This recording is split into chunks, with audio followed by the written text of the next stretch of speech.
I thought I would come on here for a minute while my car is warming up this morning and just speak a little bit about what God's been dealing with me about. You know, I've always wanted to be a bold and very blunt person because I wanted other people to know where I stood. And I didn't want people to think that I was being ugly about being bold and stuff. But, you know, there's a fine line there. There's a fine line between being rude and being blunt and then being bold and godly. And the Lord's been dealing with me a lot about emotions and feelings and how we, go throughout our day about going off of our emotions and feelings when really we should be seeking Him and asking Him to guide us through the day. And we should be, if our relationship is grounded in God, we will be going off of God's word instead of our own feelings and emotions. It's okay to have feelings and emotions, but we can't let them control us. And that's where we go wrong is, a lot of times, I don't feel like doing that today. I don't feel like doing this today. I don't feel like doing that.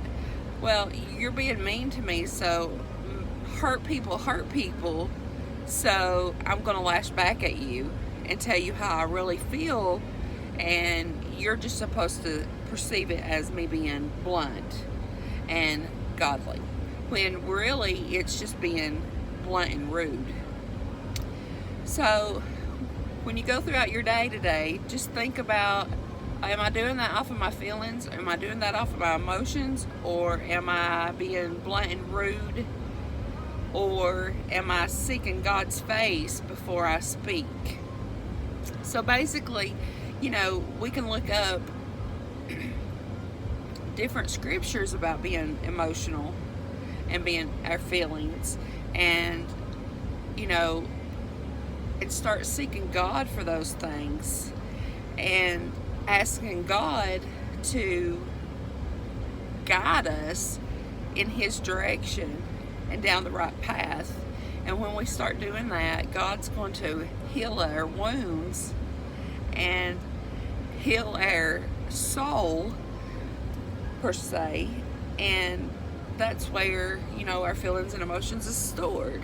So wounded people attract wounded people. Hurt people hurt people. And normally we attract to people that have went through the similar things we have because we can relate. But it's time that we seek God and heal from these wounds and heal from the broken emotions and feelings in our lives, whatever has caused it, and deal with those issues and allow God to have complete, and I mean a complete, control over our lives and guide us the way He wants us to be guided, the way that He wants us to be used, the way He wants us to depend on Him to guide us in our callings. We have to humble ourselves. As hard as that is, we have to humble ourselves and really depend on Him for everything. Even those things that we don't want to even recall again, we have to depend on God. And I really am excited to see what God's going to do in 2022. So just hang in there and let's make it through the day and let's depend on God today. I'll see y'all later. Bye.